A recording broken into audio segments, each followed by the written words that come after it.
Welcome back. So previously we were talking about exam domain 1.1. We did a quick example around multi-account deployments like you see on screen.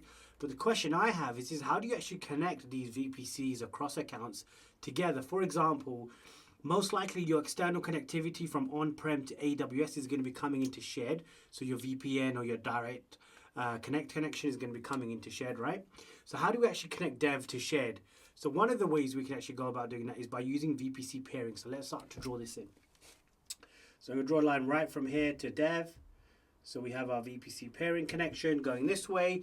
And then what I'm going to do is I'll also add a VPC peering connection from QA to dev. So what does that mean? So that means that dev can talk to shared, QA can talk to dev, but QA cannot talk to shared because it cannot go via dev to get to shared.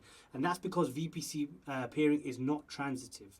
The other point to mention here is VPC peering will work within a single AWS account across multiple VPCs and even across multi-accounts like you see on screen, from each VPC to each VPC, from each account to each account. Okay, so that means we need to set up an explicit VPC peering connection from QA to shared, and that would give us 3 VPC peering connections to manage. And from an operational perspective, things will start to get a little complicated because we've not even started talking about connecting prod. Okay, so we can actually simplify this from an operational perspective by deploying an AWS Transit Gateway.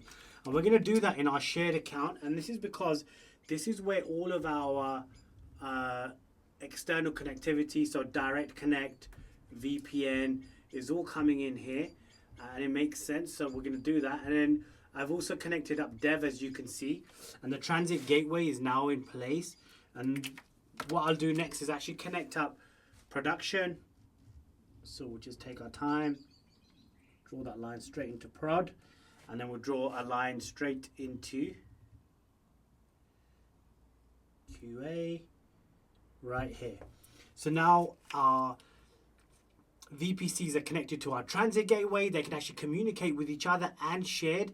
And we have that central focal point, the transit gateway, and that single route table to actually manage all of these connections. So from an operational perspective, it makes absolute sense. But what about from a cost perspective? When we talk about VPC peering, the cost is usually the amount of data that's being transferred across that link. So you're being charged for that. And if you've got 3 different VPC peering connections or 4, it'll be all of the traffic that's going through each of those VPC peering connections.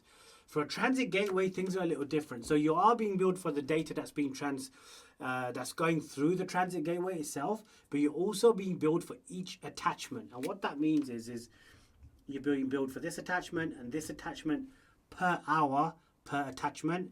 In addition to that, for example, if we add our on-prem connectivity going out to our direct connect, which is our direct connect VPN, that may be another 2 attachments, 1 for each one. So your VPN could be that redundancy backup connection to your on-prem site. And again, you're going to get billed for that attachment too. So the transit gateway is working out as being a bit more expensive, but from an operational perspective, it makes absolute sense when you're starting to talk about multi-VPCs, multi-accounts.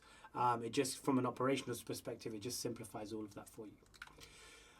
Please like the video, make sure you repost it, and a little special shout out. I can't do all of this stuff on my own, so a little shout out to Vamsi Yanamadla for supporting me on this. And look out for my next video. We're going to start talking about SAP certified AWS services, EC2, EBS, and so on. And I'll catch you then.